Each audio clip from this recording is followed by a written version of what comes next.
Waalaikumsalam warahmatullahi wabarakatuh.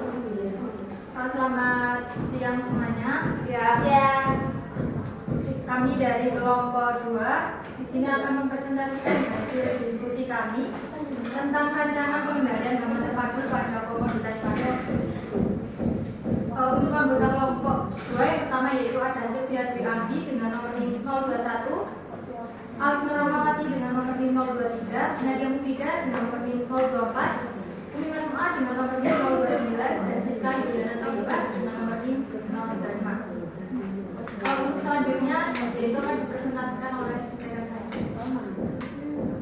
Ya, untuk latar belakang padi merupakan salah satu tanaman pangan yang dibudidayakan oleh masyarakat Indonesia dengan mengkonsumsi beras sebagai makanan pokoknya. Tanaman padi seringkali mengalami penurunan produksi yang itu berkaitan dengan peningkatan produksi tanaman, pendapatan petani, daya saing dan juga pelestarian lingkungan. Maka dari itu perlu dilakukan pengendalian OPP karena biasanya terkait produksi tanaman itu berkaitan dengan adanya OPP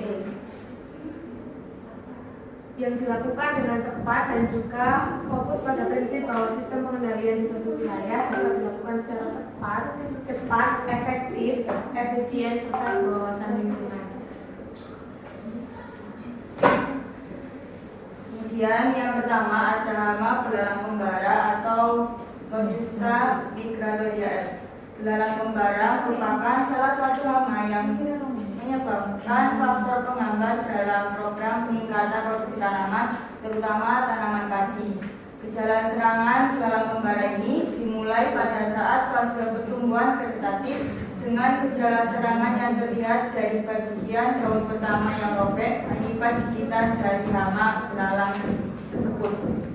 Kemudian pengendalian yang dapat dilakukan yaitu dengan menangkap dan memusnahkan nimfa belalang yang berada di sekitar rumput tanaman dan melakukan sanitasi lingkungan dengan membersihkan bunga-bunga yang tumbuh di sekitar tanaman. Hama yang kedua yaitu ada penggerek batang padi merah jambu atau Sesamia inferens Walker. Hama ini terdapat 4 jenis yaitu hama penggerek batang padi kuning, hama penggerek batang padi putih, hama penggerek batang padi bergaris, dan hama penggerek batang padi merah jambu. Gejala serangan dari hama penggerek batang padi ini biasanya terjadi pada fase generatif yaitu yang terjadi beluk atau wet edge pada tanaman padi. Untuk pengendaliannya dapat dengan kultur teknis, pengendalian secara mekanis, biologis, dan kimiawi. Yang ketiga yaitu ada hama putih palsu atau Cnaphalocrosis medinalis guinea. Nah, faktor munculnya hama ini disebabkan karena semakin banyaknya jumlah daun tanaman yang terbentuk atau rimbun setelah mencapai fase anakan maksimum, memberikan keuntungan bagi serangga sebagai tempat berteduh. Nah, pengendalian hama ini yaitu dengan cara menggunakan insektisida berbahan aktif fipronil atau carbofuran dan dengan cara memusnahkan larva-larva yang melekat pada daun tanaman. Dan yang keempat itu warna batang coklat atau dilakukan fatal Ludenstar. Hama ini menghisap cairan sel tanaman sehingga proses penyebaran hasil fotosintesis itu ke seluruh bagian tanaman menjadi terhambat dan mengakibatkan tanaman menjadi rusak, kering, hampa, dan gagal panen. Ada beberapa macam cara yang biasa digunakan untuk mengendalikan warna coklat ini. Yaitu pengendalian secara kultur teknis dan secara kimiawi. Baik, untuk kesimpulannya yaitu padi merupakan salah satu tanaman pangan yang dibudidayakan oleh masyarakat Indonesia dengan mengkonsumsi beras sebagai makanan pokoknya. Tanaman padi seringkali mengalami penurunan produksi.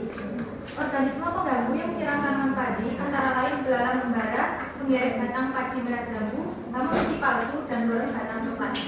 Dalam penanganan hama penyakit diperlukan pengendalian khusus untuk setiap hama penyakit yang menyerang hama tersebut. Sekian presentasi dari kelompok kami. Kami membuka satu pertanyaan kepada teman-teman yang bertanya.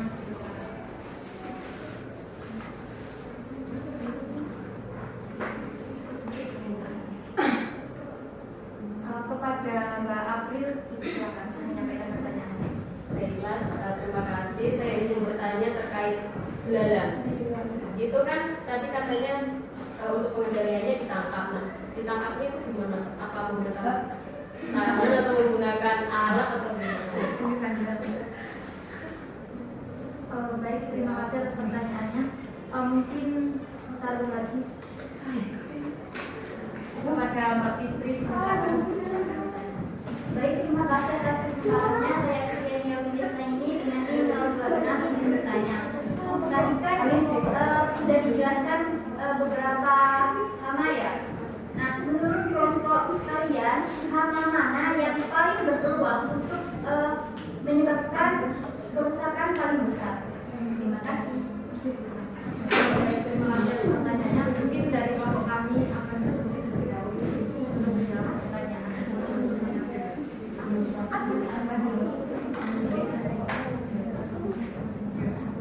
Saya di sini izin menjawab dari pertanyaan Mbak April. Cara untuk menangkap belalang tersebut itu menggunakan alat seperti menggunakan jaring. Dipakaikan jaring gitu loh di tanamannya. Ya mungkin dari teman saya yang menggunakan. Ya, selain dengan menggunakan jaring untuk penangkapan belalang itu juga dapat menggunakan perangkap cahaya atau lab trap yang ditempatkan di area sawah. Bagaimana dengan Mbak April? Ya sudah, terima kasih. Mungkin bisa menangkap. Ya, untuk selanjutnya yaitu pertanyaan dari Mbak Sri terkait hama yang paling berbahaya ya. Untuk tanaman padi sendiri itu menurut kelompok kami itu hama yang paling berbahaya itu worm yang sering lebih merusak tanaman padi. Seperti yang kita ketahui juga di lingkungan sekitar kita pasti juga banyak yang mengeluh karena tanaman padi yang terserang oleh hama. Mungkin ada tambahan. Ya. Hama worm ini cukup paling berbahaya dan merugikan. Dikarenakan serangga kecil itu menghisap cairan tumbuhan dan sekaligus juga menyebarkan beberapa virus yang menyebabkan penyakit itu. Jadi karena tadi selain dia menghisap itu juga menyebarkan virus, makanya bisa menyebabkan kerusakan paling besar. Iya. Baik, Ya, terima kasih atas jawabannya. Ya. Baik, cukup sekian presentasi dari kelompok 2. Kurang lebihnya mohon maaf. Wassalamualaikum warahmatullahi wabarakatuh.